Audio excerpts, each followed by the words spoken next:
नमस्कार साथियों, स्वागत है आप सभी का सौदागर के आज के इस नए वीडियो में। साथियों, ये सवाल जवाब का 95वां एपिसोड है और लगातार हर एपिसोड की तरह इस एपिसोड में भी रहेंगे आपके सवाल और सौदागर के जवाब। कल जो है हमने न्यूज़ एपिसोड किया, सोमवार का दिन था। उसे यदि आपने नहीं देखा है तो आई बटन पर प्रेस करके देख लीजिए। यदि प्रॉपर्टी खरीदने से पहले आपके मन में कोई दुविधा है तो हमें कमेंट सेक्शन में लिख के बताइए, या फिर इन पर्सन कंसल्टेशन के लिए नीचे डिस्क्रिप्शन में हमने क्वेरी कंसल्ट फॉर्म का लिंक दिया हुआ है, उसे प्रेस करिए, अपनी समस्या हम तक पहुंचाइए और इन पर्सन कंसल्टेशन लेके फिर अपने डिसीजन को आगे बढ़ाइए। चलिए सवाल जवाब की शुरुआत करते हैं। बिपाशा चौधरी जी हैं, इन्होंने सवाल किया है, sir what about Pisoli Undri area? I have a flat in Pisoli area almost 10 years old. Corporation water and price rise की कुछ चांसेस हैं। देखिए बिपाशा जी, पहली चीज़, किस तरीके से पीएमसी काम कर रही है, पीसीएमसी काम कर रही है, ये सबको पता है। कौन कितने द्रुत गति से है, कौन कितना धीमा है। कॉर्पोरेशन क्या करती है अमूमन? कॉर्पोरेशन जो नए विलेजेस को ऐड करती है, पहले वहाँ पे कॉर्पस क्रिएट करती है, यानी कि जो आपसे प्रॉपर्टी टैक्स लिया जाता है उसका पहले कॉर्पस क्रिएट होता है। उसके बाद चाहे वो सीवर लाइन का काम हो, चाहे वो आपका ड्रिंकिंग वाटर सप्लाई का काम हो, या फिर गार्बेज कलेक्शन का हो, या तमाम जो इंफ्रास्ट्रक्चरल डेवलपमेंट कॉर्पोरेशन की तरफ से होते हैं, वो जो आपका कॉर्पस क्रिएट होता है उसी पैसे से फिर किया जाता है। अब इसके चलते देखिए, कुछ विलेज जो है जो 2017 में ऐड हुए और कुछ जो है 2021 में ऐड हुए। अब आप सोचिए, जो 2017 में ऐड हुए हैं उनका डेवलपमेंट का, मेजर डेवलपमेंट का काम अब जाके चालू हो पाया, यानी कि जो 4 साल 5 साल बीत गए उसमें सिर्फ कॉर्पस कलेक्शन का काम चालू था। तो आप समझ सकते हैं कि इसमें समय लगेगा, पर ये उम्मीद कर सकती हैं कि आने वाले समय पे चीज़ें कुछ ना कुछ अच्छी होंगी। जो अगर आप अच्छी चीज़ की बात करिए तो जो आपका कात्रज बाईपास रोड है और उंद्री चौक पे जो ट्रैफिक की सिचुएशन हुआ करती थी, क्योंकि वहाँ पे बॉटल नेक था, अब वो सिचुएशन कहीं ना कहीं कुछ सुधार उसमें आ चुका है, क्योंकि रोड को वाइड कर दिया गया है, डबल लेन रोड कर दिया गया है। इसके चलते वहाँ पे ट्रैफिक की सिचुएशन थोड़ी अब पहले के मुकाबले सुचारू रूप से चल रही है। एक चीज़ ये आपको प्लस पॉइंट दिख रहा है वहाँ पे। दूसरी चीज़ अगर आप देखें तो अब इस पूरे लोकेशन में, यानी पुणे साउथ की अगर आप बात करें, यहाँ पे नए नए बड़े डेवलपर्स भी एंटर कर रहे हैं। इससे कहीं ना कहीं इस लोकेशन में एक इन्फ्लक्स बढ़ेगा, बायर्स ज़्यादा से ज़्यादा आएंगे, और जब बड़े टिकट साइज का फ्लैट यहाँ पे आएगा, बड़े डेवलपर्स आएंगे, तो कहीं ना कहीं एक ये पूरे लोकेशन के लिए पॉजिटिव सेंटीमेंट जरूर है। अब क्यों ये स्लो रहा है यहाँ का डेवलपमेंट? सीधी सी बात है, कोई ऐसी खास बहुत बड़ी IT पार्क इस पूरे लोकेशन को ड्राइव करने के लिए वहाँ पे मौजूद नहीं थी। SP इन्फोसिटी फुरसंगी की आप बात करिए, उसमें नए फेज कुछ आए नहीं, क्योंकि वहाँ पे आकर आसपास आप देखें गार्बेज डंपिंग यार्ड जो बना दिया गया, और भी तमाम चीज़ों की सिचुएशन जो कि मेनली जो ट्रैफिक और रोड की विड्थ को लेते हुए वहाँ पे वो एक्सटेंशन ना हो पाना कहीं ना कहीं उस लोकेशन के लिए एक ड्रॉबैक जरूर था। पर जैसा मैंने आपको बताया, रोड वाइडनिंग हो रही है, वहाँ पे नए नए डेवलपर्स आ रहे हैं, तो शायद जो 8-10 सालों में पीछे नहीं हुआ वो आने वाले 3-4 सालों में हो सकता है। एक प्लस पॉइंट और भी है कि इस लोकेशन में कोई भी ऐसा रिनाउंड स्कूल नहीं है जो मौजूद ना हो। चाहे बिशप की बात कर लीजिए, चाहे आप तमाम DPS वगैरह की बात कर लीजिए, यहाँ पे मौजूद हैं। तो जो लोग भी यहाँ पे एक तरह से आफ्टर रिटायरमेंट लाइफ जीना चाहते हैं, ऐसे लोग जो अपने खुद का घर बना के आसपास सारी चीज़ें, चाहे वो मार्केट स्पेस कह लीजिए, चाहे वो स्कूल्स कह लीजिए, जो लोगों के लिए बहुत ज़रूरी चीज़ है आज की डेट में। कहीं ना कहीं आप लोग देखते होंगे, अगर किसी बच्चे का एडमिशन किसी स्कूल में करा दिया गया तो लोग रेंट का फ्लैट भी चेंज नहीं कर पाते हैं, और अगर चेंज भी करते हैं तो उसी लोकेशन में लेते हैं, क्योंकि कौन इतनी जहमत उठाए, कौन इतनी समस्या उठाए कि आप एक बार एडमिशन जो बच्चों का करा चुके हैं फिर इस स्कूल से निकालिए, फिर नई जगह एडमिशन कराइए। वो जो प्रोसेस में पूरा लोगों का माथा पच्ची लगता है, उसके चलते लोग ये सब चीज़ें नहीं करते हैं। तो कहीं ना कहीं ये एक बड़ा पॉजिटिव सेंटीमेंट भी इस लोकेशन के लिए ज़रूर है, यानी कि जैसा मैंने कहा, जो शायद पिछले 8-10 सालों में नहीं हुआ, आने वाले कुछ सालों में होने की संभावना दिखती है, बड़े डेवलपर्स की वजह से, रोड वाइडनिंग की वजह से, स्कूल्स अच्छे मौजूद होने की वजह से, और धीरे धीरे जो आपका हड़पसर के आगे का भी डेवलपमेंट हो रहा है सोलापुर हाईवे पे, उसका भी फर्क इस लोकेशन पे जरूर पड़ेगा। आगे चलते हैं। अगला सवाल है मानवेंद्र सिंह लोधी जी का। Very informative channel, thank you so much Manvendra ji. आगे आपका जो सवाल है वो है, can you share info regarding new launch in upper Kharadi like Kohinoor Kaleido and VJ new launch? इसी से मिलता जुलता एक और सवाल है, प्रशांत मगर जी ने किया है। House Kohinoor Kaleido project, what is difference between pre launch offer and post launch? Is it good to buy there? It will be really appreciate if you take time and review this project before launch. Why we have new Kharadi and upper Kharadi? It looks like all part of Wagholi.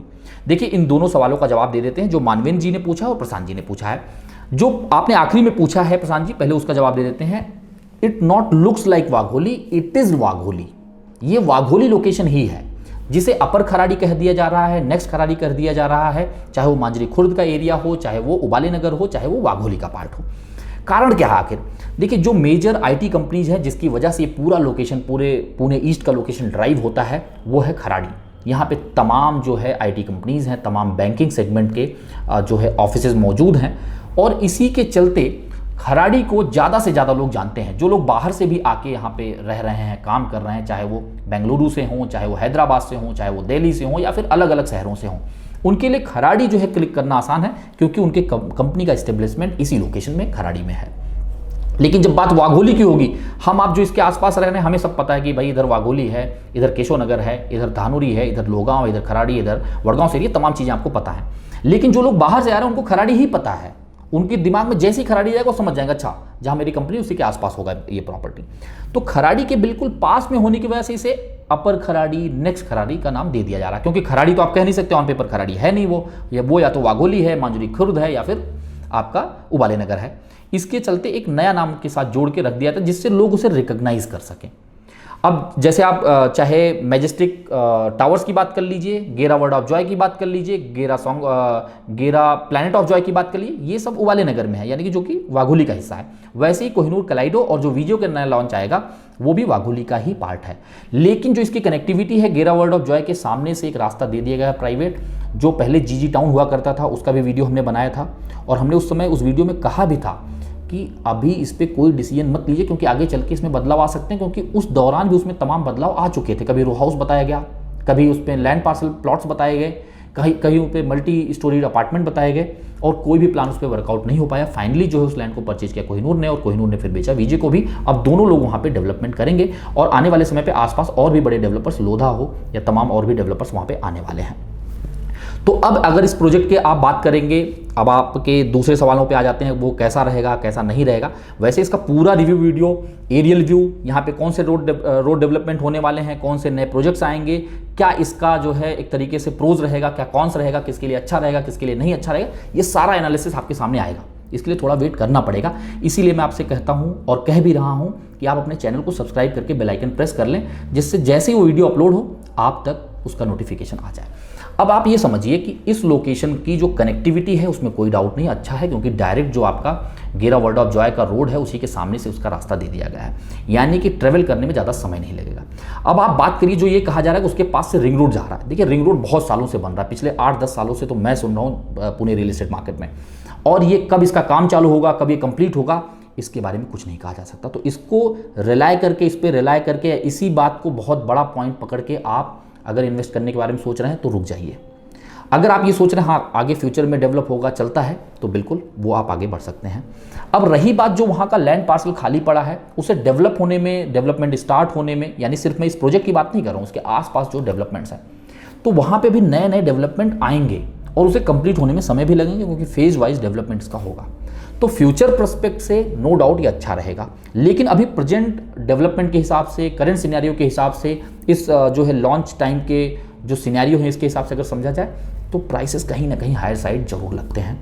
Builder की legacy अच्छी है, बड़ा developer है Kohinoor, cash flow भी अच्छा है, तो ये जरूर है कि वो ऑन टाइम डिलीवरी दे सकते हैं, क्योंकि उनके पास कैश क्रंच नहीं आने वाला, जो तमाम डेवलपर्स के साथ हम लोगों को देखने में आता है। तो ये चीज़ें मोटे मोटे तौर पे हमने बता दिया। फिर आपने यहाँ पे एक चीज़ और पूछा है प्रशांत जी ने, प्रोजेक्ट बिफोर लॉन्च, और इसमें प्री लॉन्च और लॉन्च के बाद क्या हो सकता है। देखिए, सिंपल सी चीज़ होती है, डेवलपर जब किसी भी प्रोजेक्ट को लॉन्च करता है तो वो कई फेजेज में उसको समझ के चलता है। उसके लिए अपना एक एवरेज प्राइस फिक्स होता है कि मुझे इस पूरे प्रोजेक्ट में इस प्राइस के नीचे नहीं बेचना है, लेकिन वो एवरेज प्राइस होती है।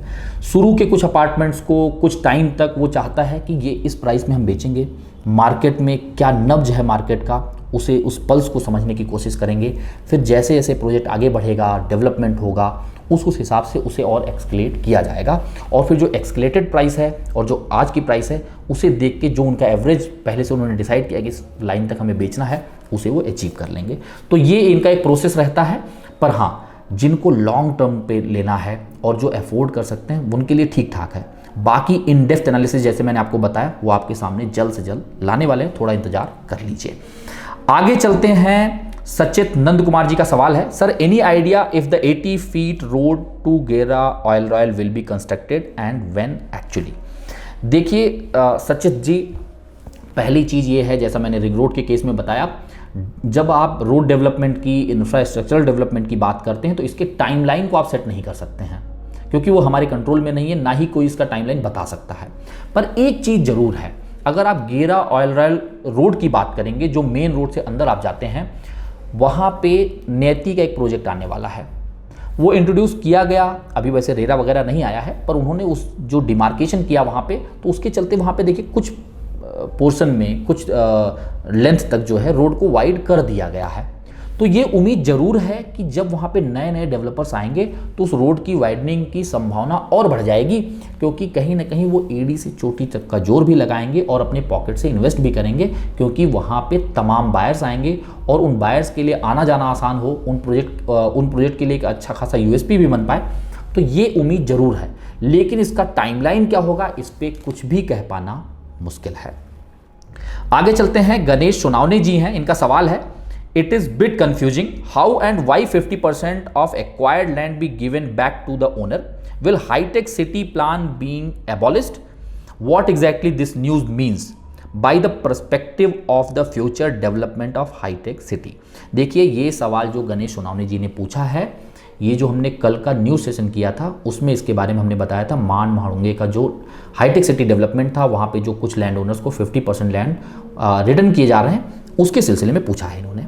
अब इनका कहना ये है, क्या हाईटेक सिटी कैंसिल कर दी जाएगी, क्यों आखिर ये 50% लैंड पार्सल वापस किया जा रहा है? एक्चुअली गवर्नमेंट ने एक तरीके से लैंड एक्वायर इसलिए किया था कि जो वहाँ पे डीपीआर वो बना रहे हैं, जहाँ पे रोड डेवलपमेंट किया जाएगा, जहाँ पे एमिनिटी प्लॉट छोड़े जाएंगे, जहाँ पे और भी अलग अलग डेवलपमेंट होंगे, जैसे आरएमसी प्लांट वगैरह, जिसे आप रूरल मेडिकल सेंटर्स कह सकते हैं, इन सब का जो डेवलपमेंट किया जाएगा, वो लैंड पार्सल अपने पास रखते हुए बचे हुए लैंड पार्सल को रिटर्न कर दिया गया है। 2018 में जब फडणवीस जी का यहाँ पे विजिट हुआ था, तो कहीं ना कहीं इस बात में तेजी आई थी कि यहाँ के जो हाईटेक सिटी है उसका काम जल्द से जल्द चालू किया जाएगा। उसी के बाद से वहाँ पे तमाम प्रोजेक्ट्स भी आए और काफ़ी अच्छा खासा जो है वहाँ का सेल्स वॉल्यूम भी रहा, लेकिन उसके बाद से इस पर कोई खास अपडेट नहीं मिल पाया है कि आखिर ये बनेगा नहीं बनेगा, बनेगा तो कब बनेगा। इसके टाइमलाइन के बारे में कुछ भी नहीं बताया जा सकता है। अभी जो अपडेट आया वो हमने आप तक पहुंचा दिया, आगे जो भी उस पर अपडेट आएगा, जो भी डेवलपमेंट रहेगा, वो आप तक जरूर ले आएंगे। इसीलिए मैं बार बार कहता हूं, आप लोग जुड़े रहिए, अपने चैनल को सब्सक्राइब करके बेल आइकन प्रेस करके रखें, क्योंकि हर हफ्ते 4-5 जो है एक इन्फॉर्मेटिव वीडियो आप लोगों के सामने आ जाते हैं, चाहे लोकेशन रिव्यू हो, चाहे आपका प्रोजेक्ट रिव्यू हो, चाहे सवाल जवाब हो, चाहे न्यूज़ का सेशन हो, चाहे और तमाम सैंपल फ्लैट्स और तमाम चीज़ें जो रोड इंफ्रास्ट्रक्चर डेवलपमेंट से जुड़ी होती हैं वो आती हैं। और अभी जल्द इसी हफ्ते 2-3 दिनों में आपके सामने लाने वाले हैं बालेवाड़ी का पूरा डिटेल रिव्यू, तो उसे भी आप देख पाएंगे, उसके बारे में समझ पाएंगे। चलिए आगे बढ़ते हैं और अगला सवाल ले लेते हैं गरिमा जी का। इन्होंने पूछा है, could you please answer one of my queries, I want two by A flat in resale in PMC. That flat was bought by the current owner in December 2020 from the previous owners. It means if we buy that flat, we will be third owners and that flat will be sold again within the period of 3 years. So my question is there any concession in the stamp duty in this case? देखिए गरिमा जी, बहुत अच्छा सवाल है और इस सवाल के माध्यम से कई लोग और भी समझ पाएंगे आखिर ये मैटर क्या है कि जो स्टैम्प ड्यूटी वेवर का एक्सटेंशन दिया गया है 1 साल से 3 साल का, उसके पीछे राज क्या है, किसके साथ अप्लीकेबल होगा, कौन इसका बेनिफिट उठा पाएंगे। तो चलिए इसके थोड़े से डेप्थ में चलते हैं। पहले क्या होता था, मान लीजिए किसी इन्वेस्टर ने फ्लैट खरीदा और वो 1 साल में ही उसे रीसेल कर रहा है, तो जो डिफरेंस अमाउंट होता था, यानी कि जो जितने प्राइस में उसने खरीदा और अब जो उसका एप्रिसिएटेड प्राइस है, उस एप्रिसिएटेड प्राइस में से परचेज प्राइस को जब वो माइनस करता था, जो डिफरेंस अमाउंट होता था, बस उतने पे ही स्टैम्प ड्यूटी पे करने की जरूरत थी। मान लीजिए 50 लाख में प्रॉपर्टी ली, 60 लाख में बेच दिया, 10 लाख का डिफरेंस अमाउंट हो, तो 10 लाख पे ही जो वहाँ पे एप्लीकेबल स्टैम्प ड्यूटी है, मेट्रो सेस अगर लग रहा है तो 7%, अगर मेट्रो सेस 1% नहीं लग रहा है तो 6%, तो वो सिर्फ 10% पे ही स्टैम्प ड्यूटी, 10 लाख पे ही 10 जो है स्टैम्प ड्यूटी पे करके उसका प्रॉपर्टी रजिस्टर हो जाएगा, उसके नाम पे ट्रांसफर हो जाएगा। इससे फायदा क्या मिलता था कि इन्वेस्टर को ज़्यादा पैसा मिलता था, क्योंकि जो एंड यूजर हो उसके दिमाग में ये नहीं रहता था कि मुझे 6% 7% जो इन्वेस्टर डिमांड कर रहा है उसके ऊपर देना है, उसको सिर्फ डिफरेंस अमाउंट पे ही देना पड़ता था। तो एक प्लस पॉइंट था। तो जल्दी से जल्दी मार्केट में इन्फ्लक्स बढ़े और रोटेशन चलता रहे, इसके चलते इस रूल को लाया गया था। लेकिन जब इसके स्टैट्स को देखा गया तो रीसेल करने वालों की संख्या जो 1 साल के अंदर करते हो बहुत कम थी और इससे ज़्यादा जो है इन्वेस्टर बेनिफिट नहीं ले पाते थे। इसके चलते इसी साल के मार्च में एक नया ये जो है रिवाइज किया गया और इस रूल को बदल के ऐसा कर दिया गया कि जिस दिन आपका एग्रीमेंट हो रहा है उसके 3 साल के अंदर उस प्रॉपर्टी को अगर बेचा जाता है तो सिर्फ डिफरेंस अमाउंट पे ही अप्लीकेबल स्टैम्प ड्यूटी पे करना है।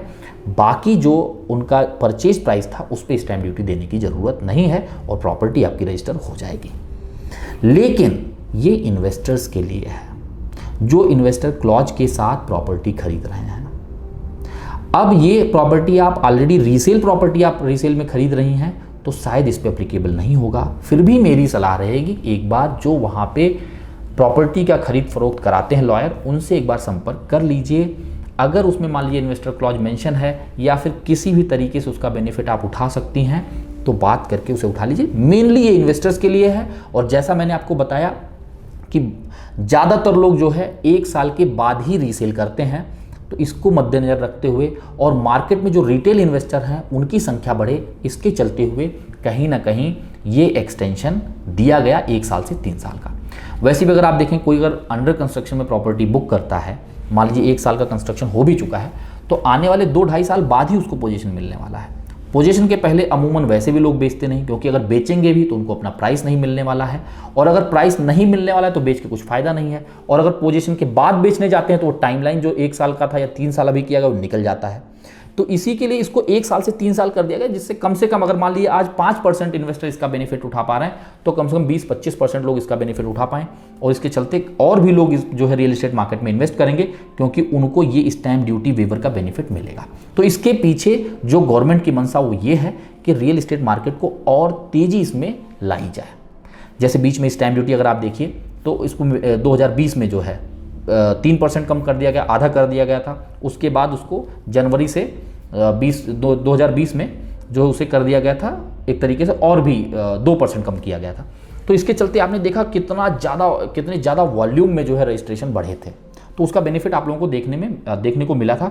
इसी के चलते ये सब चीज़ें नई चीज़ें लाई जा रही हैं, जिससे मार्केट अगर रियल एस्टेट का तेज़ी से बढ़ेगा तो सबसे ज़्यादा एम्प्लॉयमेंट रियल एस्टेट सेक्टर में है। चाहे आप कोई भी चीज़, स्टील इंडस्ट्री देख लीजिए, सीमेंट इंडस्ट्री देख लीजिए, टाइल्स देख लीजिए, पेंट देख लीजिए, इलेक्ट्रिसिटी देख लीजिए, तो इन सब के चलते सारी जो इंडस्ट्री है वो दौड़ पड़ती है। इससे कहीं ना कहीं मास स्केल पे जो है जॉब जो है जनरेट होता है मार्केट में। इसीलिए गवर्नमेंट अपनी तरफ से कोशिश करती है कि इसे ज़्यादा से ज़्यादा बढ़ाया जाए। जहाँ तक आपके केस की बात है, एक बार जैसा मैंने आपको बताया वहाँ पर जो प्रॉपर्टी का खरीद फरोख्त कराते हैं उस लॉयर से आप बात कर लीजिए क्या आपके केस में ये बेनिफिट मिल सकता है या नहीं, और उसके बाद आप अपने फाइनल डिसीजन को लीजिए। आगे चलते हैं और अगला सवाल है संकेत गाढ़े जी का, और ये सवाल है I have one doubt regarding Covid extension and flat position delay during the first Covid wave government have given extension of 6 months and during second wave 6 month extension so that total extension 12 months. I have booked a flat in March 2021, registration completed with possession date in agreement December 2022. Post second wave 6 month grace is given.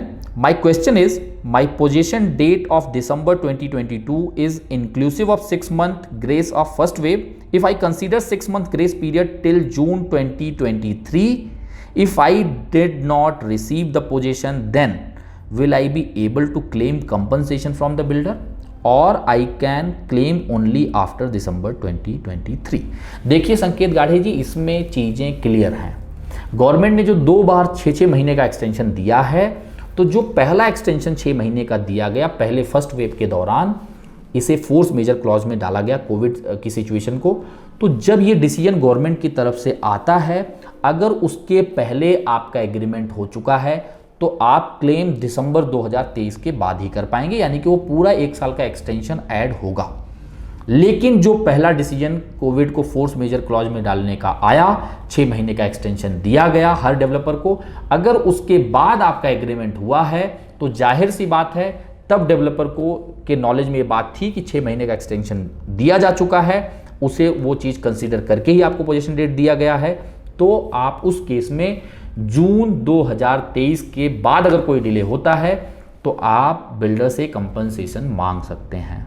तो पहले date check कर लीजिए, और अगर आपके बात को developer नहीं मानता है तो आप महारेरा का दरवाज़ा भी खटखटा सकते हैं, लेकिन उसके पहले आप डेट चेक जरूर कर लीजिए। अगर ये डिसीजन आने के पहले आपका एग्रीमेंट हुआ है तो फिर दिसंबर 2023 ही फाइनल पोजीशन डेट आपके लिए मानी जाएगी, क्योंकि फोर्स मेजर क्लॉज में डालने का सीधा मतलब है ये ऐसी सिचुएशन थी जो हर किसी के लिए समान थी और वहाँ पे इसमें कोई भी एक तरीके से किसी का जोर नहीं चला कि उसके चलते उसमें डिले हुआ है। वो एक नेचुरल कैलेमिटी आप कह सकते हैं और इसमें किसी का जोर नहीं चला, तो आपके लिए वो 1 साल का एक्सटेंशन माना जाएगा। बहरहाल एक बार आप डेट चेक कर लीजिए, उसके बाद आप अपना डिसीजन आगे ले सकते हैं। आशा करते हैं साथियों आप सभी को सौदा घर का प्रयास पसंद आ रहा होगा और पसंद आता भी है। जब आ रहा है तो फिर वीडियो को लाइक करने में क्या जा रहा है। वीडियो को लाइक करिए, सब्सक्राइब करके बेल आइकन जरूर प्रेस कर लें, इससे आपको तमाम जानकारी भरी वीडियोस का नोटिफिकेशन आएगा, आप उसे देख पाएंगे, अपनी प्रतिक्रिया दे पाएंगे और हमें आपका प्रोत्साहन और आशीर्वाद लगातार इसी तरीके से मिलता रहेगा। जल्द मिलेंगे एक नए वीडियो के साथ, एक नई जानकारी के साथ। तब तक के लिए धन्यवाद, नमस्कार।